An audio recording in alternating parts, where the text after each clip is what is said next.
నిన్న హైకోర్టులో ఒక కేసు మరి దానికి సంబంధించి వాద ప్రతివాదనలు జరిగాయి మొన్న. అయితే ఈ కేసుకు సంబంధించి మరి అక్కడ ఉన్న హైకోర్టు చీఫ్ జస్టిస్ జడ్జి ఎవరైతే ఉన్నారో ఆయన ఒక సంచలనమైన తీర్పు అయితే ఇవ్వడం జరిగింది. అసలు ఆ కేసు ఏంటి, ఆ కేసు పూర్వపరాలేంటి, మరి ఆ జడ్జి ఆ న్యాయమూర్తి ఎలాంటి తీర్పు ఇచ్చాడో ప్రభుత్వానికి, అక్కడ ఉన్న మరి మహారాష్ట్ర ప్రభుత్వానికి, బీజేపీ పార్టీకి, అమిత్ షాకు మరి కౌంటర్ అయితే ఇవ్వడం జరిగింది. అదేంటో మరి ఈ వీడియోలో తెలుసుకుందాం. మనం ఎప్పటి నుంచో డిస్కస్ చేస్తూ ఉంటాం, భారతదేశము ఒక ప్రజాస్వామిక దేశము, భారతదేశంలో ఉన్న పౌరులకు ఫ్రీడమ్ ఆఫ్ స్పీచ్ ఉంటుంది, ప్రాథమిక హక్కుల ప్రకారం ఆర్టికల్ 19 ప్రకారం, ఆర్టికల్ 21 ప్రకారం భావ ప్రకటన స్వేచ్ఛ ఉంటుందని ఎప్పటి నుంచో మనకి ఈ విషయం తెలుసు. దీని గురించే ప్రస్తుతం మరి కొన్ని సంఘటనలు జరుగుతూ ఉన్నాయి, ఆ సంఘటనల పైన చర్చలు కూడా జరుగుతూ ఉన్నాయి. ముఖ్యంగా మన భారతదేశంలో మరి నిరుద్యోగులు కావచ్చు, ప్రజలు కావచ్చు, కార్మికులు కావచ్చు, కర్షకులు కావచ్చు, వారి యొక్క డిమాండ్ల కోసం కావచ్చు, లేదంటే వివిధ రాజకీయ పార్టీలు ప్రభుత్వాలు చేపడుతున్న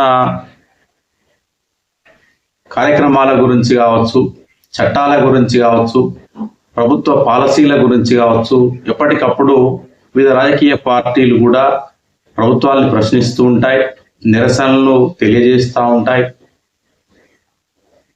ఆ విధంగా ముందుకు వెళ్తూ ఉంటాయి. కానీ ఇక్కడ ముంబైలో అయితే నిరసనలు తెలియజేసుకునే హక్కు అనేది ప్రజలకు ఉన్నది, అదేవిధంగా విద్యార్థులకు, రాజకీయ పార్టీలకు కూడా శాంతియుతంగా నిరసనలు చేసుకునే హక్కు, నినాదాలు చేసుకునే హక్కు ఉంది. అంటే ఎక్కడ హింసకు తావు లేకుండా ఒక శాంతియుత పద్ధతిలో నిరసనలు చేసే హక్కు పార్టీలకు ఉంది, ప్రజలకు ఉంది.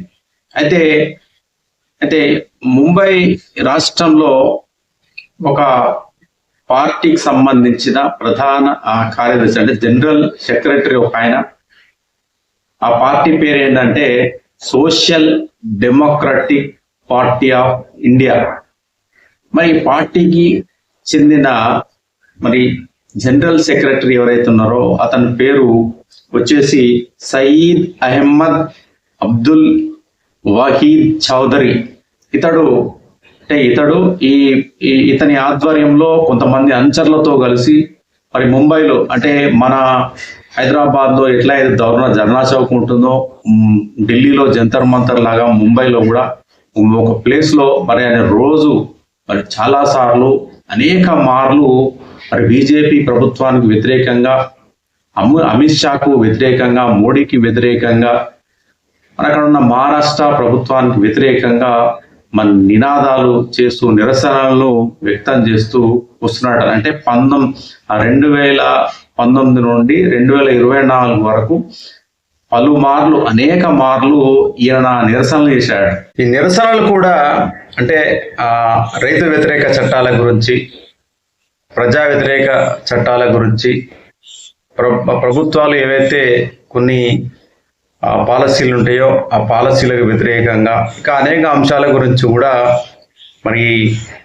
Socialist democratic party of India ఈ జనరల్ సెక్రటరీ ఎవరైతే ఆయనతో కలిసి కొంతమంది అనుచరులు కలిసి మరి చాలాసార్లు మరి ముంబైలో అక్కడ ఉండే ప్రభుత్వానికి వ్యతిరేకంగా 2019 నుంచి 2024 వరకు కూడా అనేక నిరసన కార్యక్రమాలు చేపట్టి మరి ప్రభుత్వానికి, బీజేపీకి వ్యతిరేకంగా, ప్రభుత్వానికి వ్యతిరేకంగా, అమిత్ షాకి వ్యతిరేకంగా నినాదాలు చేయడం జరిగింది.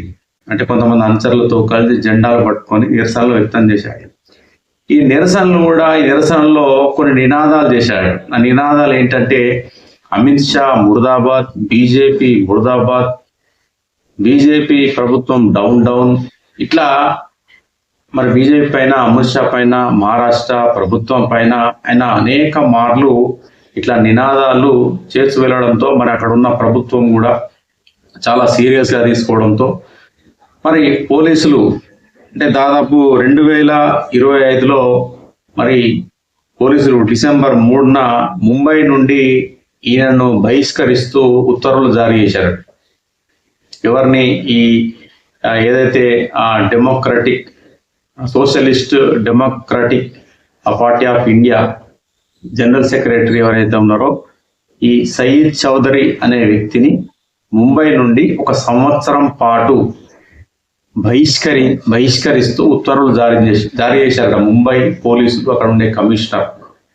ఇక దీనిపైన ఎవరైతే ఈ బాధితుడు ఉన్నాడో మరి ఇతను ముంబై హైకోర్టును ఆశ్రయించాడట. ఇట్లా నన్ను మరి ఇక్కడ ఉండే ప్రభుత్వము పోలీసులు సంవత్సరం పాటు నన్ను ఇట్లా సంవత్సరం పాటు బహిష్కరించిందని చెప్పేసి ఆయన కోర్టుకు వెళ్ళాడు. ఆయన మీద చాలా ఎఫ్ఐఆర్లు ఉన్నాయట. ఈ సయీద్ చౌదరి అనే వ్యక్తి మీద అనేక ఎఫ్ఐఆర్లు నమోదైనాయి. అయితే ఈ కేసు విచారణకు వచ్చినప్పుడు మరి ఎవరైతే ఈ సయీద్ చౌదరి చెప్పాడ అతడు మరి ఈ కేసు గురించి క్షుణ్ణంగా పరిశీలించిన మరి న్యాయమూర్తి ఎవరైతే జడ్జి ఉన్నాడో ఈ పూర్తిగా అంటే పోలీసుల తరఫున లాయర్లు, అదేవిధంగా ఈ పిటిషనర్ ఎవరైతే ఉన్నారో సయీద్ చౌదరి, ఈ లాయర్ల వాదోపవాదాలు విన్న తర్వాత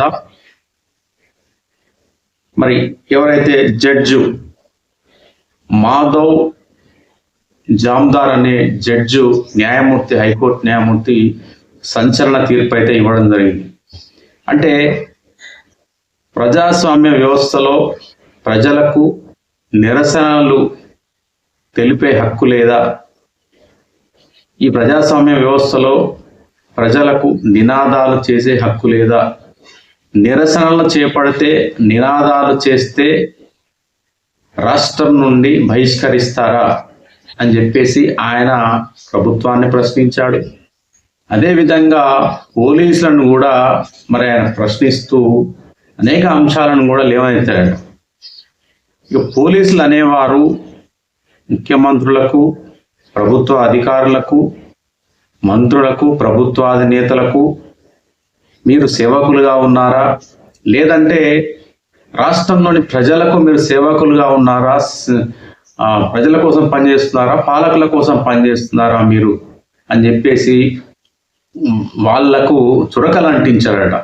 ఈ ఎవరైతే మహారాష్ట్ర జడ్జి ఎవరైతే ఉన్నారో మాధవ్ జామ్దార్ అనే జడ్జి మరి పోలీసులను, అక్కడ ఉండే కమిషనర్ను, ప్రభుత్వాన్ని ప్రశ్నించారట.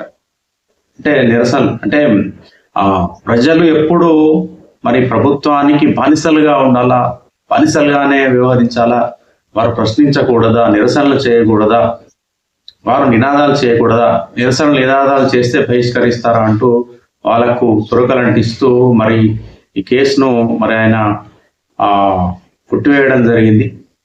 మొత్తానికి ఈ ఏదైతే వార్త ఉందో ఈ వార్త మరి దేశవ్యాప్తంగా సంచలనంగా మారింది.